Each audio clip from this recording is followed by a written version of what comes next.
Good evening, everyone. I'm going to go ahead and share my screen. I am Sonia McSwain. I'm the Director of Early Childhood, and I want to welcome you all tonight to our Parent Academy session regarding transforming challenging behavior. And through this training, I want to introduce you all to a strategy that we were introduced this year, and we're having great success with it at one of our VPK centers. And the strategy is called Flip It. And Flip It is 4 supportive steps to help young children identify their feelings and learning healthy ways for self control and reducing challenging behaviors. One of the things that we've noticed about the strategy right away that is really not anything new is just looking at challenging behaviors through a different lens to help children have a better understanding of what it is that they're feeling in the moment, helping to guide their thinking, and then hoping eventually to kind of flip that behavior a different way. So, Flip It can be used for targeted interventions for a child displaying specific behavioral concerns. And that's typically how we use it in the classroom when we have a child that's displaying some specific behavioral concerns. Maybe the child is defiant, or the child has a hard time getting along with their peers, or sometimes you have some babies that just kind of walk in the door and they're angry. So we use Flip It sometimes for those types of targeted interventions to help those children better express themselves.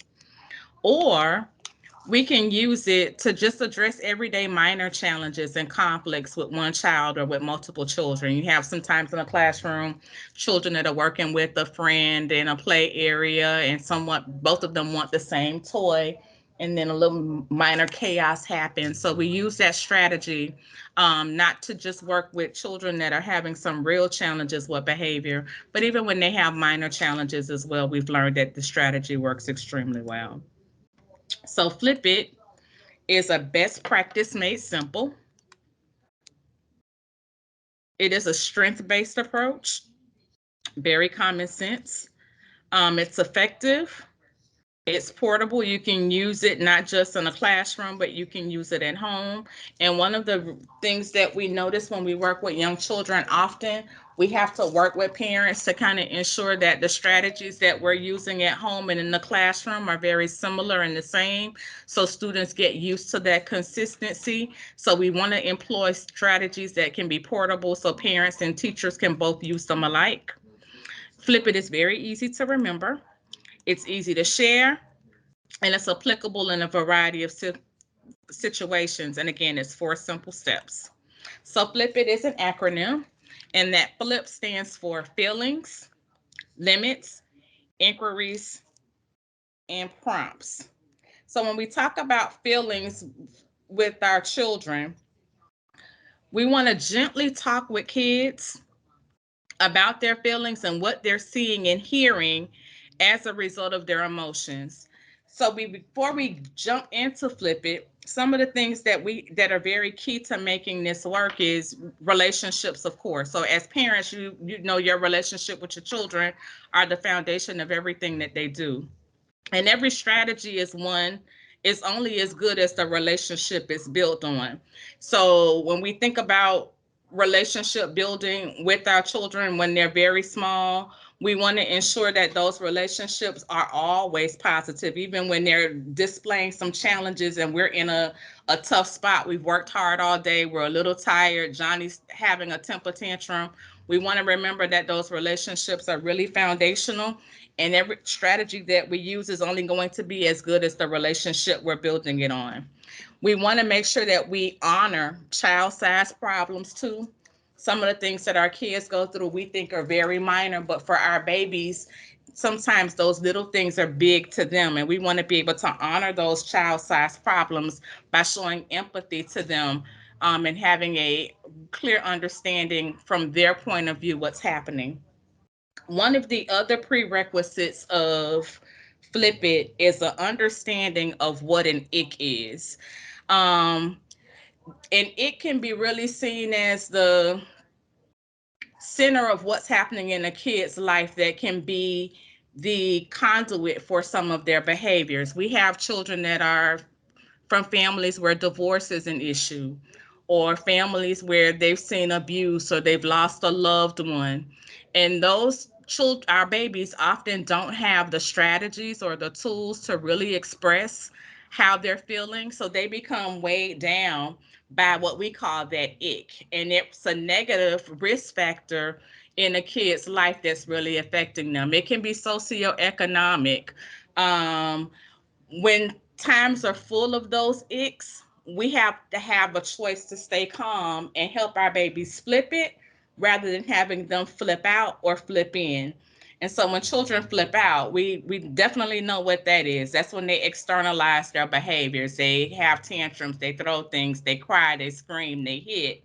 But more importantly, you want to pay attention to children who have that tendency when they have an ick in their life to flip in. They do more internalizing. So they're sad, they mope around, they cry often, or they get very quiet. So those are the children that we really want to pay attention to, those that internalize those challenges in their lives and help them as well to kind of flip from that internal struggle to using challenging strategies to help them express themselves when they're dealing with challenging issues in their lives. So flip-ins, again, when children react to the icks in their lives, they flip in or out. So flip-ins happen when the feelings stay inside and they're not expressed. But flip-outs happen when the babies have negative factors and it comes out in unhealthy or destructive ways. So step one, we want to always talk about feelings. You want to gently talk with kids about their feelings, what you're seeing and hearing as a result of that, and help children identify the root causes of that behavior. Oftentimes, when we talk with parents at some of the school sites, they'll tell you, well, he can't express himself because he's young. Your babies express themselves very, very well and very, very clearly when they are having an issue. So we want to help them find the language, and it's a great way to expose the kids to better oral language and building the vocabulary, but giving them the words and the tools to help them express it. Some of our children that tend to internalize about the issues that they're feeling, more often we find that having pictures or emojis on little sticker charts of a happy face, sad face, those types of things, children can point out to you, well, how are you feeling right now? And they're able to kind of point to it and have quiet conversations away from others about what they're feeling, but getting to the root of what they're feeling and you telling them what you're seeing is an important first step in helping to flip challenging behaviors around. If we address the behavior without addressing those root feelings, those icks continue to grow and negative behaviors will reoccur. It is very, very important for us to work with children to address those issues of sadness or frustration, fear, and anger, because if they don't have a healthy outlet or a way to express it, it becomes a situation where the challenging behavior often escalates and it continues. And we want to ensure that we're able to help our kids gain a better understanding and footing of healthy ways to get those feelings and those issues expressed when they are working with teachers inside of a classroom and they're with their peers, but also when they're at home working with their families. So some prompts that you could use when you're working with children on expressing their feelings. I'm sorry you're feeling so sad today. Well, what are you feeling? Or point to the face that tells you how you're feeling. And that relates to the recommendation earlier about using emojis and printing them out and putting them like on little index cards and having kids to be able to show you, I noticed that you are pulling your hair. What's going on inside? Explain to me what's happening. Getting kids to give you more than a one-word answer is going to be very important. So that's why we prompt you to use some of these open-ended type questions with students or your children, because it gives them an opportunity to do more talking about what it is that they're feeling, as opposed to giving you a quick yes or no response. Second step, sometimes we find very difficult, but it's about setting limits. And Once you've talked with the child about what he or she is feeling, we're going to move straight into step 2, and we're going to remind children of positive limits and expectations that we have for their behavior. Loving and simple limits really help surround children with a sense of consistency, safety, and trust. Babies have to have healthy limits, not just at home, but also in the classroom. And we teachers and parents definitely have to work in tandem to make sure that some of those limits mirror one another, so children are used to those same rituals and routines from home. They'll have some of those very same rituals and routines in the classroom. Some of those limits should be: we keep ourselves safe. So there's no reason for you to throw that toy. We keep each other safe. We keep our things safe. Children who like to hit, limits are: we use gentle touches. Or children that use harsh words, we use kind words. We listen with our eyes and ears.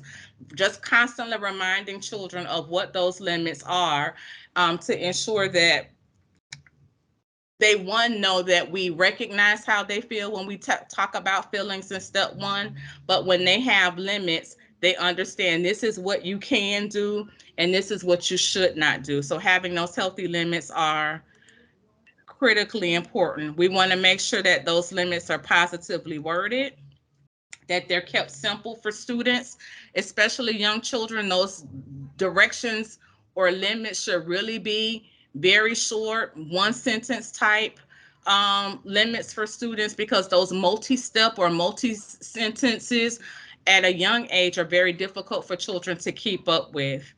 They should be also descriptive, so students and children understand what it is that you're asking them to do when you're establishing those limits.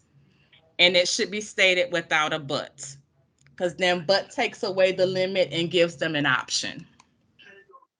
It should be based on familiar rules.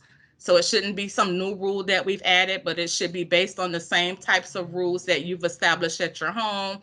And we ask teachers in our classrooms, when they're establishing rules and they're creating limits, to keep those limits, those rules in the classroom, to 3 to 5 basic simple rules, so children are able to follow those and they get to internalize those and use those without constantly trying to figure out what the new rule is today. So it's some real consistency there for them. And then finally, they need to be reviewed during non-challenging moments. You want to establish those limits when the child is not misbehaving. So then when misbehavior occurs and you mention it to this child, it's not like it's being introduced or talked about for the first time in the heat of the moment. Some healthy prompts to help with that when you're establishing limits. Again, I'm so sorry you're feeling so sad today. We use gentle touches here. I'm sorry you feel so angry. We use gentle touches. Or I hear you saying unfriendly words. I wonder if you're feeling mad. We use friendly words here. So these are some examples of some of our prompts that we use in our classrooms. I see you're excited about our visitor and you're running in the room. Our rule is to sit at the circle. So you're acknowledging what you see, and then you're providing the child with some limits on what it is that they can do in the classroom or at home in order to address a challenging behavior. All worded very positively.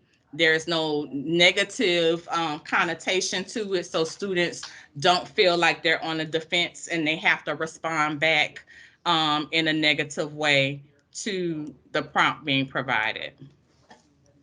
Step 3 of Flip It, the I stands for inquiries. So once you've talked with the child about the feelings and they've established some limits, we move to inquiries. We want to encourage children to think about solutions to the challenges that they're facing. We want to ask questions that promote problem solving and healthy coping skills. Inquiries invite our babies to think, to learn, and to gain some self-control.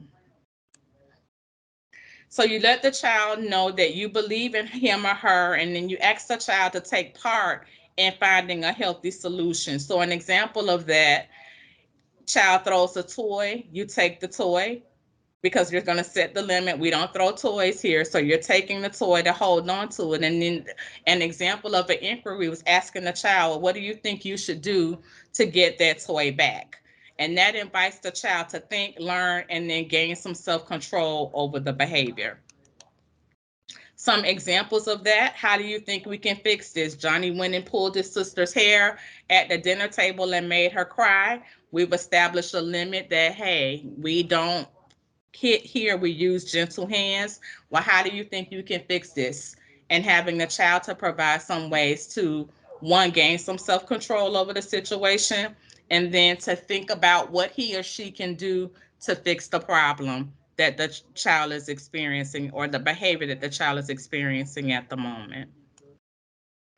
And step 4, which is the last step of the flip it process, prompts. If the child is having some difficulty problem solving, and some of them will, after you've talked about the feelings and setting limits and you made an inquiry, you want to then move on to step 4, which is providing creative cues, clues, and suggestions for children having difficulty problem solving. It needs to be enthusiastic, bright ideas, and can lead the way to better problem solving skills. So prompts are creative cues, clues, and suggestions for helping children find their own answer. So you may want to talk to them and share a personal experience. Like, when I get mad, I like to scribble on paper. We have a baby at the school where my offices are. When she gets upset and she has a mild tantrum in the classroom, she's learned that at the school we'll take a marker and draw a small heart on her wrist. So when she gets angry, we draw that little heart on her arm, and we tell her, if you need us or you miss us or you want to come talk to one of us, we need you to touch that heart and talk to your teacher when there's a quiet moment, and ask her, can you come to the office to talk to Miss McSwain for just a minute?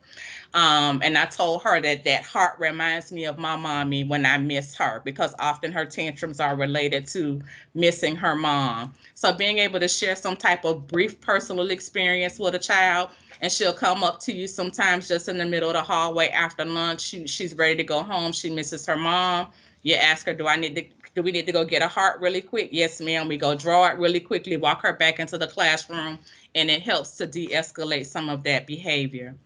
So some suggestions could be a great way to help children find their own answers. If a child breaks something and they're upset and have a tantrum because they break something, giving them some suggestions on how to fix their own problem instead of fixing it for them. You might try using some tape to put that together, or you might try putting those back in the box so you don't have to wait until bedtime to gather everything that you took out. And children get frustrated because there are so many things there, and they have tantrums because they no longer want to do it. Leading questions can be a great way. I wonder if we could try walking backwards to gain some calming strategy, which is a great calming strategy to calm down before we talk about how we're feeling, and we use the hitting or using bad language in order to express how we're feeling, giving them some leading questions of a way to help them calm themselves. Giving the child positive choices where both options are desirable. You can try warming your mittens on the heater, or, oh, that's not a great example, or letting me put them in the dryer, as a way to give a child a suggestion on how to help find their own answer. And then finally, use the child's strength and interest to spark his creativity. Can we play some music while you clean up to make it more fun? So these are just some prompts or cues or clues and suggestions to help children to find their own answers if they have difficulty at the inquiry stage, coming up with ways on how to solve their problems on their own. Here are some of our suggested prompts on how to help kids think of some ways. I love bullet number 5. What is a friendly way we can ask each other? Maybe a lower voice. Or prompt number two, what could you do instead? We could read a book or we could look for treasures in your room. Just some ways to help children, again, if they're having a struggle with coming up to solutions for addressing their challenging behavior. Once we've talked about their feelings and what you've observed, and we've had the limits set, if we get to the inquiry stage and we find that children have difficulty when we're talking to them to solve problems, moving to this stage of prompting to give them some ways to think through problem solving and giving them some strategies that they can use when they find themselves in similar situations, again, to address that challenging behavior. So children who are frequently flipped become emotionally aware problem solvers who develop healthy coping skills that will last a lifetime. We often tell our teachers in the classrooms that we definitely want to provide those strategies to help those babies cope while they're young, because when they get older and they don't have really good self-regulation skills, that can become a lifelong struggle for some of our young people. I think we see it often when you're driving on the road and somebody gets upset, and a blown horn can lead to all kinds of crazy things when we experience, and those are adults that have not learned self-regulation skills. So even though our children are young, it is critically important that when we see those types of behaviors, that we work to help children flip those behaviors and give them strategies on how to cope while they're young, so as they continue to grow and learn, that they are utilizing positive strategies in order to address everyday problems. The strategy comes from the Devereaux Group, and there happens to be a book about Flip It, and they have on their website parent webinars that talk about the strategies and give you video examples of some of the strategies that we talked about today that you may find useful as you're working with your youngsters. And as we prepare to close, when we think about the strategies in tandem, want to kind of just show you exactly how those things would just fall into place. You have a baby that refuses to listen. So when you're talking to the child, I see you're pretending you can't hear me. I wonder if you're feeling silly. And you tell the child that we use our listening ears, that's providing those limits. And then you ask the child, well, what can we do to help you listen? And if the child is unable to give a solution to how to get themselves to listen to you provide an answer, we can prompt the child by saying, well, could I call you on my special phone to tell you my message? Ring, ring, to get the child to finally tune in and listen to you. Another example of that would be a child that's throwing or destroying toys. So you're acknowledging again the child's feelings. You're knocking down all the toys, and you must be feeling pretty frustrated that the garage door isn't opening. And so again, we set healthy limits. We keep our things safe. We ask the child an inquiry question. What can we do to help you with your broken toy? And if the child can't give you some specific examples and we need to prompt, we tell the child, well, you're good with tools. Do you want to use my toolbox and see if we can try to fix the toy? Again, all of these are very positive ways to help de-escalate behaviors. Again, it's nothing new, but that chronological way of acknowledging feelings and saying what you've seen, establishing limits, asking questions of the child to get them to think through what it is that they're doing, and then providing them with some quick ready-made prompts that can help them think through the behaviors are going to help parents and our teachers in the classroom, as well as the child, to help develop some strong self-regulation skills as they move through life. So the question in the chat is, how do we do this if they do not stop crying?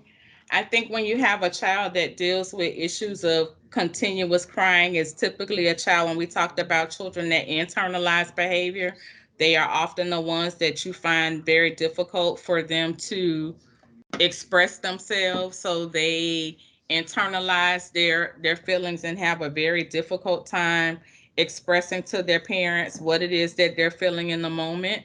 So I think with a child that's having issues with lots of crying, we want to one find things that we can use to help that to provide comfort to that child. So if there's a favorite toy, blanket, a favorite place that that child likes to sit, getting the child with something that provides him or her comfort and giving them an opportunity to calm down before addressing the child's feelings, establishing those limits, asking questions to prompt them on how to address it. Because before you can ever begin to use this strategy with a child that cries a lot, the first step would be to get that child to calm down. And finding something to provide comfort really helps with that. During our first few weeks of school, or when you get a new child, or even after, say, a break, like right after our spring break that we just had with our students, coming back is a huge challenge for them. They've been home, they've been around their families, and they have a deep struggle with getting back with us. So, what we ask of those teachers that have those children that cry a lot after those opportunities is finding a quiet place the child likes to be, or a favorite toy or object that the child likes to have, and give them an opportunity to kind of calm themselves, not just, talking to the child or say, stop crying, because that's only going to escalate it.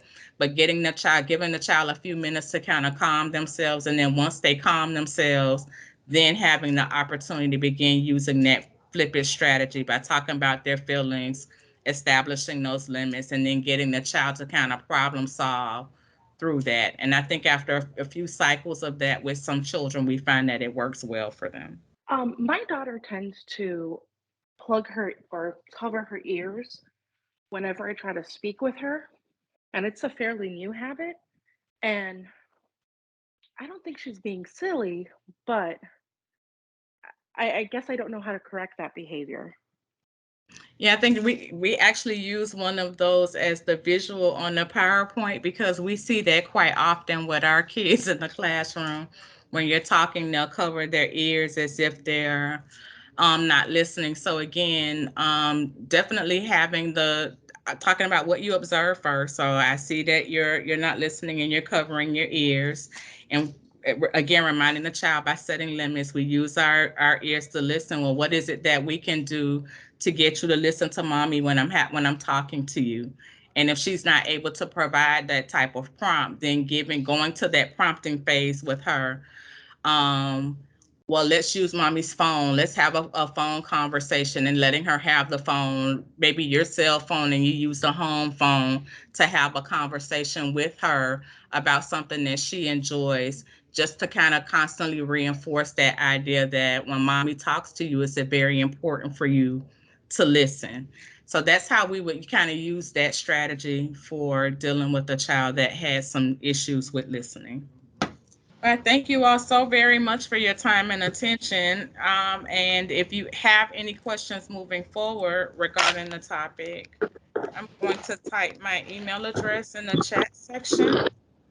Feel free to email me at any time, and I'd be happy to help with providing resources or websites or small little webinars that may be able to help you provide some strategies to help you as you try to navigate working with challenging behaviors.